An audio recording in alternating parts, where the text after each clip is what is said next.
China condemns action taken by U.S. lawmakers over the treatment of Uyghurs in Xinjiang and accuses Washington of violating international law. Hello, I'm Anand Naidu, and this is The Heat.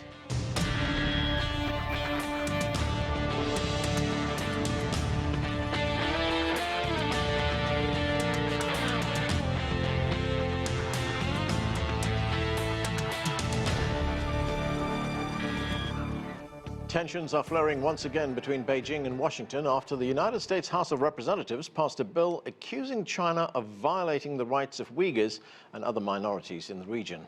The United Nations activists say China has detained 1 million Uyghurs in detention camps. Beijing calls its policies necessary to fight terrorism and says its centers provide vocational training. At a news conference in Beijing on Monday, Shorat Zakir, the chairman of the Xinjiang government, dismissed the U.S. legislation as meddling in China's internal affairs. The so-called U.S. Uyghur Human Rights Policy Act of 2019 is groundless and mixes up the black and white truth. It ignores the harmony and stability of Xinjiang society and the prosperous development there. People of all ethnicities live and work in peace and contentment. It makes baseless accusations and smears China's policy on Xinjiang and Xinjiang's human rights situation. It severely violates international law and the basic principles of international relationship law. It is the gross interference of China's internal affairs. We think this is a blatant act of bullying. For more now on China's position, let's bring in our panel. Einar Tangen is a political and economics commentator based in Beijing. From California, George Koo is the founder and former managing director of International Strategic Alliances and a contributor to the Asia Times. Here in the studio, Brian Becker is the executive director of the Answer Coalition. And Peng is a CGTN correspondent who's reported on terrorism in Xinjiang and has covered the region for years.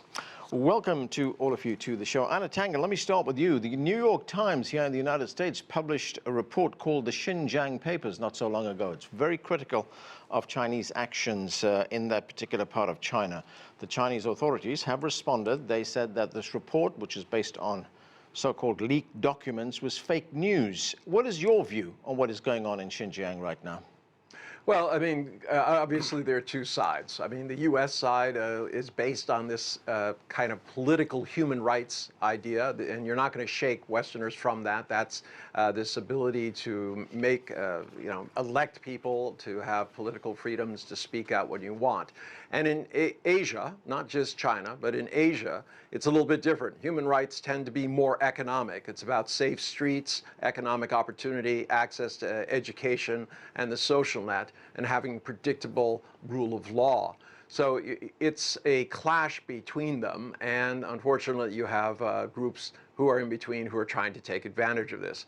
One side is in the U.S. They're very concerned about vilifying China. You've seen the reports that have been done, especially on Hong Kong, indicating that, despite the fact that there are more deaths and violence happening all around the world in different areas from South America to Europe, the reporting is just a fraction of what's happening in Hong Kong. So from the Chinese perspective, they see this as a part of the 360 degrees of pressure that the U.S. is trying to put on China in an effort to dampen its economic prospects. And this will probably continue. Peng, you've reported extensively on terrorist attacks across China. Let's look at one of your reports from 2014. Let's watch. Starting with the attack at Tiananmen Square in late 2013, cities across China witnessed a series of terrorist atrocities throughout the past year. In March, knife-wielding terrorists attacked civilians at Kunming railway station, killing 29 and wounding over 140. In May, terrorists detonated bombs in a crowded Urumqi marketplace, killing 31 and wounding over 90. Now everyone has become the target of these terrorists. They kill innocent people as a way to propagate their extremist ideologies. In nature, they're no different to those who launched the September 11 attack against the United States. So, Peng, what are the terrorist threats that China is facing right now?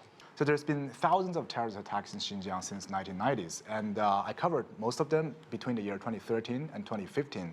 And I would say that over half of the terrorist attacks happened between these 3 years actually happened in one small place in Xinjiang called Kashgar. And if you look at the map, actually It's the western end of China. It's also the western end of Xinjiang. It's actually 4-hour flight all the way from Beijing, and it's bordering Afghanistan. So my question that I want to ask as a reporter would be, is it a problem, more of a problem caused by Beijing, or is more of a problem caused by the global radicalization of Islam over the past few years all across the Middle East? And also, I covered a lot of stories about how the illegal imams are actually crossing the border illegally into China, and they are trying to, especially into Kashgar, trying to preach underground, the extremist version of Quran. And also, they were actually sending the DVDs into people's doorstep, as well as uploading a lot of propaganda videos of how they should actually practice Quran according to the so-called, according to the extremist version of it. And what is even more unsettling is that they actually kill the imams that are actually supported by the Chinese government. In Kashgar, they killed the religious leader of the largest mosque in China, which is the Idgar Mosque in China in the year 2014. And that created a lot of terror among the people, especially the religious people, that you are either with them or you are against them. So this leaves the people, especially the Uyghur Muslims, very little room to choose what they should do. And in this way, they're aiming at creating a bigger atmosphere of terrorism. All right, let's bring in George Koo from California. And George, there has been a response from officials in Xinjiang to these Western media reports about the alleged mistreatment of Uyghurs. Let's watch this. There is no so-called internment camp in Xinjiang. The so-called reports by the New York Times, the International Consortium of Investigative Journalists, and other foreign media and organizations are purely malicious distortions and vilifications of vocational education and training centers in Xinjiang and its efforts to combat terrorism and eliminate extremism. We are strongly dissatisfied with this and firmly oppose it. So, George, the Chinese authorities say that these are vocational centers, these are re-education camps. Of course, others are calling these prisons. What are they? Yeah. Well, they certainly look like classroom setting to me, and not at all suggestive of concentration camp, not even close to the border encampments that we have in the U.S. on the illegal immigrants. I think the problem we have is a double standard. Members of Congress, most of them probably have never been to Xinjiang, but they're very quick to take the negative view about China almost on any subject, on any matter, neglecting what might be happening at home in the United States. So it's a distortion, exaggeration, and to a most extent, a fabrication coming out of the U.S. Congress. Brian, the United States Secretary of State Mike Pompeo has also been talking about the Xinjiang papers. Yeah. Let's listen to what he had to say. Brian? They detail the Chinese Party's brutal detention and systematic repression of Uyghurs and members of other Muslim minority groups in Xinjiang. These reports are consistent with an overwhelming and growing body of evidence that the Chinese Communist Party is committing human rights violations and abuses against individuals in mass detention. We call on the Chinese government to immediately release all those who are arbitrarily detained and to end its draconian policies that have terrorized its own citizens in Xinjiang. What are we to make of this? Well, this isn't simply gross interference in the internal affairs of China. What we saw with the congressional resolution and Mike Pompeo's statements is actually a refusal on the part of the United States government to recognize the sovereignty of China over Xinjiang province. This is a big part of China. And what they're basically saying is that we, the US Congress, we, the FBI, or other US intelligence agencies, will make an audit and determine whether or not China is conducting its affairs in Xinjiang in a way that conforms to what we consider to be appropriate. Now, if you think back about it in history, 20 years ago, the US used the same argument in Kosovo, where it said that the Serbian government and the Yugoslav government didn't have sovereign control or the right to have sovereign control over a Muslim minority people's area. And that became then the pretext for a NATO bombing campaign against Yugoslavia and eventually the dismemberment of Yugoslavia. And I think the Chinese government understands that what the U.S. is doing is using a feigned concern for Muslims, a feigned concern for a minority people in order to challenge the sovereignty of China. And that must appear to China and be perceived by China as a possible threat to the unitary nature of the Chinese state and its eventual possible dismemberment. When you put it together with the Hong Kong resolution, it's hard to draw another conclusion. So the United States, Brian, appropriates to itself the authority to make these judgments for what? Foreign policy expediency? Foreign policy expediency, one of your other guests said the 360-degree pressure on China, maximum pressure on China. The U.S. is using maximum pressure on many, many countries. The imposition of sanctions, the imposition of a kind of a diplomatic blockade, the attempt to delegitimize. What's the real goal of it? It's to create animus and hostility, perhaps even hatred towards China, to paint China as a human rights abuser, and ultimately to escalate the major power conflict, which is the new U.S. military doctrine. Okay, George, you wanted to say something. Go ahead. Yeah. Well, as an example of the hypocrisy and double standard, when the Uyghur jihadists are fighting in Syria as part of their training, they're killing Americans and American allies in Syria. At that point, they are the enemy. But when they go back to Xinjiang and start to create problems in Xinjiang for the PRC government, all of a sudden they become heroes and fighters for democracy. That's the kind of double standard that we see in dealing with the Uyghurs in Xinjiang. Right. Einar Tangen, there is another question that has risen as well concerning these re-education camps in Xinjiang. The Western media has been critical of this, but when we look at the numbers of people in these camps, hundreds of thousands, some say up to 1 million, of course, as we've heard, some say that this is collective punishment. How does one respond to that? Well, I mean, you can't respond to it because you don't know what's happening. So what they're, in essence, doing is judging before they have any facts. You mentioned earlier that there were selective leaks of documents that were purported to be from the Chinese government. There are groups who said that they verified that. It's not clear how they've done that. They say they have undisclosed sources.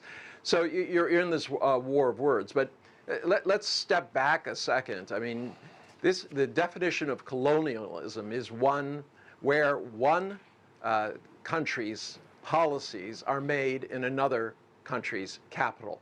And that is, in essence, what is being put down here, not only with Xinjiang, but also with Hong Kong. And even in Taiwan, there's interference. So, you know, this is what China is objecting to. But let's look at the underlying problem here.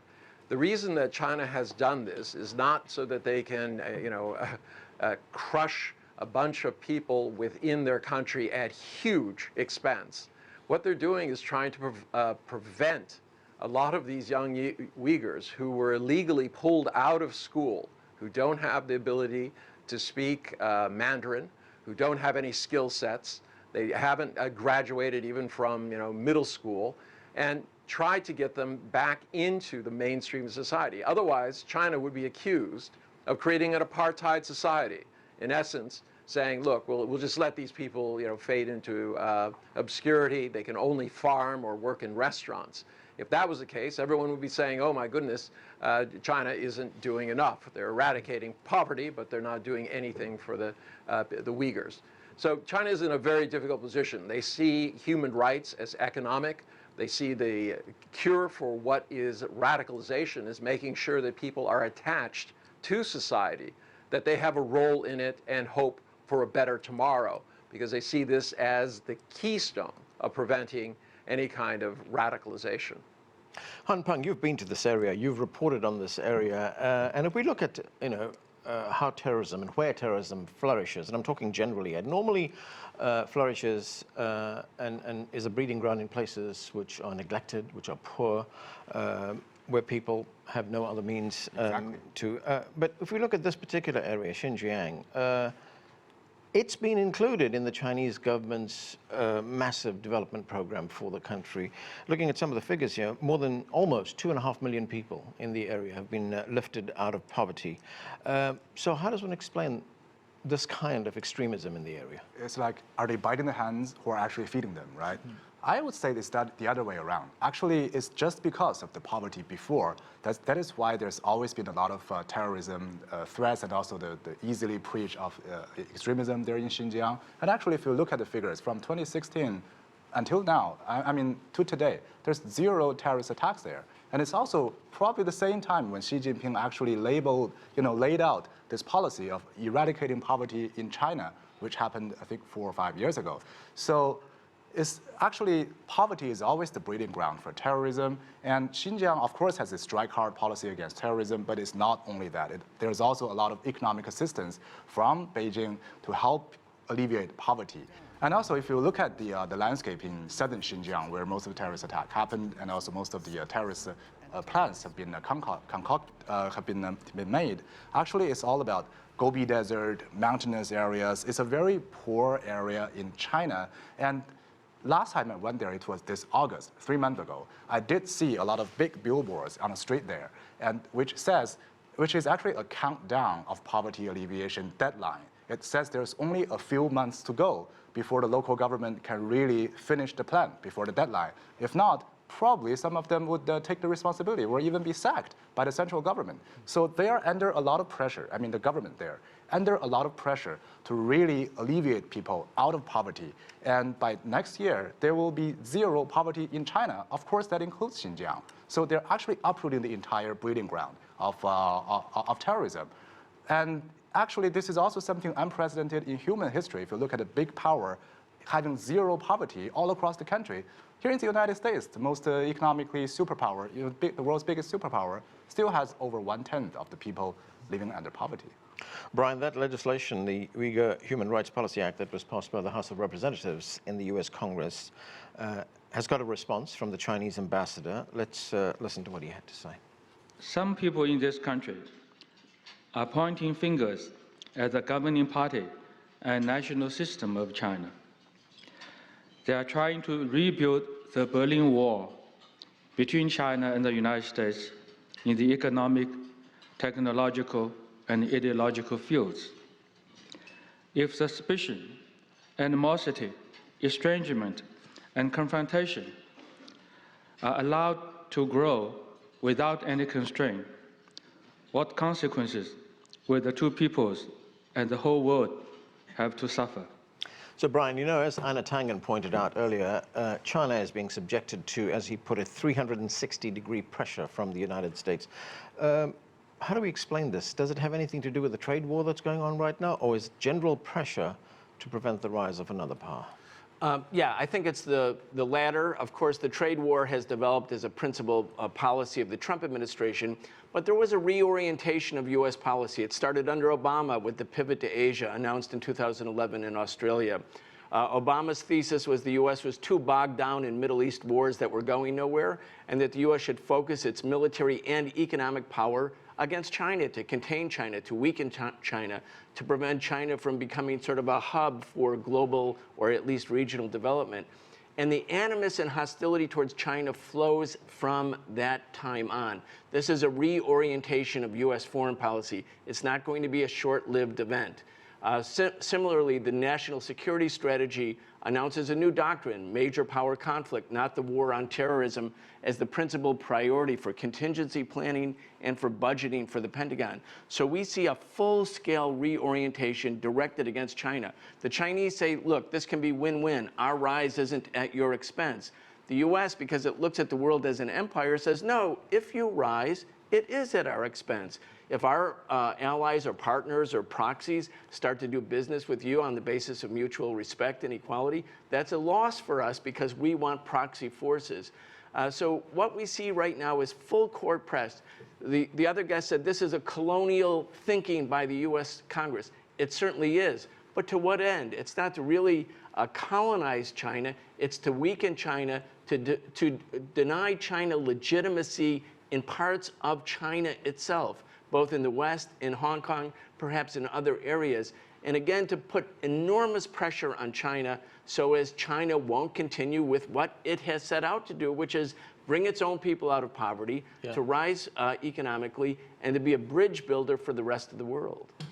Einar Tangen, listening to what Brian says there, has this criticism that we see in the United States got perhaps less to do with what China is doing in Xinjiang and more to do with its general rise as an economic power in the world? Well, absolutely. I mean, we've seen that. It's not just the tech war that we're talking about, the trade war. It's now bleeding over into finance. Trump has proposed that Chinese companies be listed and that U.S. companies not fund overseas and things like this. I mean, there's this brick by brick, he's building a new Cold War wall. And this seems to be in very much in his vein of thinking that he can close the rest of the world out. Meanwhile, the U.S. is creating all sorts of vacuums around the world, which are going to invite all sorts of problems. Now, let me just first say, China is not perfect. That's not the issue here. The issue is China is trying to find its own way with a different system. And unfortunately, in the U.S., under this idea of American exceptionalism, this tenet that there can be only one kind of cookie cutter society, which is based on liberal democratic capitalism, they reject that. And this is at the heart of the ideological warfare. The irony is that the U.S., 30 years ago was considered quite pragmatic, all right? And China, under Mao, was considered quite a demagogue. They were, very, very set on how they believed the world should be. Now, 30 years later, it is completely different. It is the U.S. who's insisting that there's only one way in which the world can develop, and China is the pragmatic one. The issue is, how is the rest of the world going to react to this set of circumstances where they either have to follow or they have to have the ability to participate in a multipolar world? Peng, getting back to the terrorist threat that China faces in the Xinjiang region, CGTN has produced two documentaries on that threat in Xinjiang. One is called The Black Hand, the other is Fighting Terrorism in Xinjiang. Over the past few days, these two documentaries have had something like 800 million views, but yet not much traction in the rest of the world, especially here in the United States. I would say it's about the comfort zone that people are having. We were talking about this just now.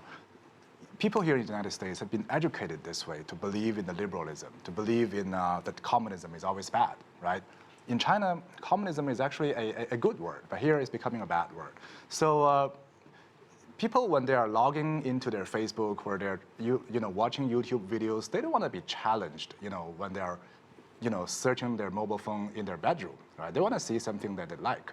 So that's why, after all these years of portraying China as a communist, country that is not, serving its people, people here in the United States, probably they do not want to see what is really for China.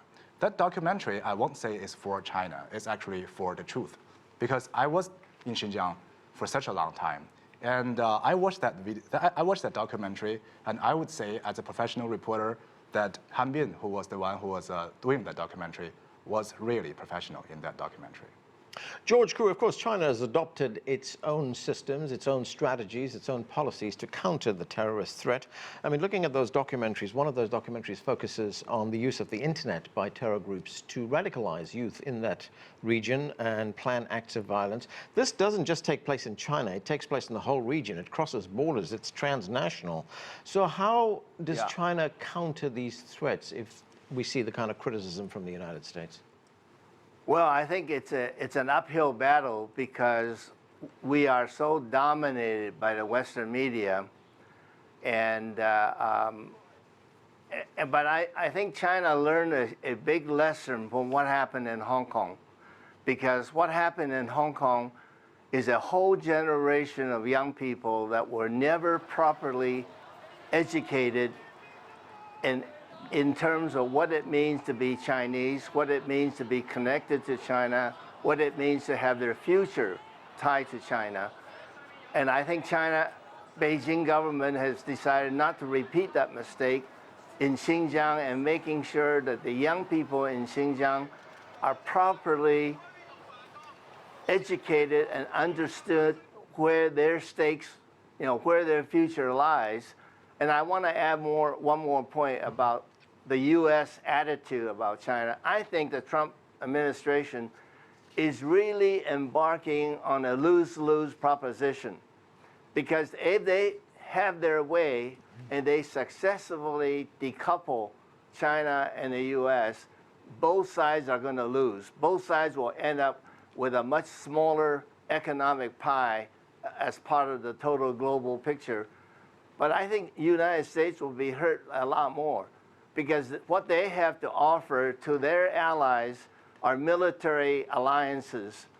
But what China has to offer is economic collaboration, where instead of paying more fees to be a member of NATO, you don't pay. You make money by collaborating, by trading, by working with China.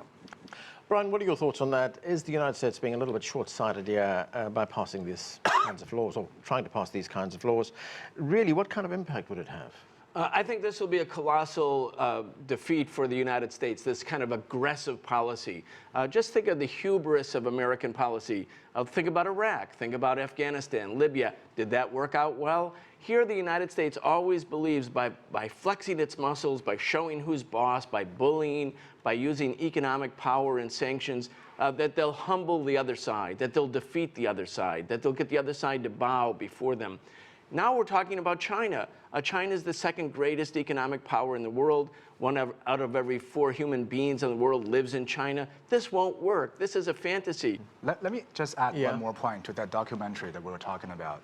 Actually, if you look at the videos that have been shown there, most of them for the very first time, actually some of them are very horrible. They were teaching, the terrorists were teaching 6-year-old kid learning to use a gun. And also they were training teenagers to be terrorists. These are basically, I would say, 100% the same with what ISIL and also Al-Qaeda have been doing. And I think people here in the United States have watched plenty of videos showing that on the internet about how bad other terrorist organizations like Al-Qaeda and ISIL have been doing. But this one, people simply refuse to see it. It's probably because it's challenged what they've always believed in. If American people see these documentaries, they will be influenced by them. I don't think it's that the American people don't want to see them. I don't think it's that they don't want to know the truth. They're not being promoted by the Western corporate-owned media. We have to get these documentaries out to the American people. I think if they see them, they'll understand China's position. Einar Tangen, one final point. We have seen how this very sharp criticism of China by the United States, very stringent criticism, raises tensions between the two countries. Do you see a time when perhaps that'll change? Well, not in the foreseeable future. I mean, the Democrats have been piling on. Right now, their strategy is to make sure to turn around on Donald Trump. Donald Trump was trying to say, vote for a Democrat if you want to be soft on China. Pelosi and Schumer have gotten together, and they've been doubling down, in essence, putting Trump into a corner and saying that if he does any kind of trade deal with China, they're going to call him on it and say that he blinked. So you're playing, right now, what you're seeing is the playing out of political ambitions that are going to be settled in next November. In terms of policy, if a Democrat comes in, I think the next 4 years, they will be spent trying to undo a lot of the damage that Trump did. I don't know that China will be on the front burner, but I don't know that I would assume that there will be still a tremendous amount of hostility. Remember, you have the international press, which has really signed on to this idea that China is the black hat and that the U.S. is the white hat. So it's not going to go away anytime soon. Okay, and that's where we have to leave it. Thanks to all of you for being with us. That's it for this edition of The Heat. But before we go, we would like to invite you to watch the 2 documentaries produced by CGTN about Xinjiang, those 2 documentaries that we've been referring to. They're called The Black Hand, the East Turkestan Islamic Movement and Terrorism in Xinjiang, and Fighting Terrorism in Xinjiang. You can view them online at cgtn.com. I'm Arnold Naidu in Washington, D.C. Thanks for watching.